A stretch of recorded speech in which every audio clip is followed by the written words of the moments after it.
Good afternoon dira sa inyo ha mga kabuknoy. Karon mulakat kami kay birthday kami kay gimbitar kami sa amon nga upod sa sakristan nga si Brother Dwayne.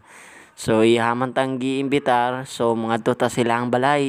Happy birthday gali Brother Dwayne. Salamat sa pag-imbitar. So dire gali mga ka-brothers, ang lakat lang mi kay niingon na sila nga mulakat lang mi kay murag dool-dool naman lang. So sayang kuno kayo ang pulo nga plate. So karon naa nata dire sa balay ni Dwayne mga ka-brothers.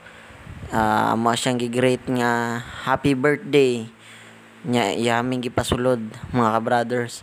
Sulod pa dayon mga kabuknoy nay ulaw-ulaw. So nanulod na mi guys sa ilang balay. So burag dire mga ka-brothers naginutok mi sulod kay burag isa pod may kabatalyon.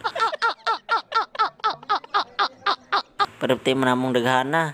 Ang iba namungko sa kilid, ang uban mungko sa sopa. So ang iba nagtindog sa kilid sa pertahan. So kay wala na may bangko, ang iba tindog na lang ginutok god.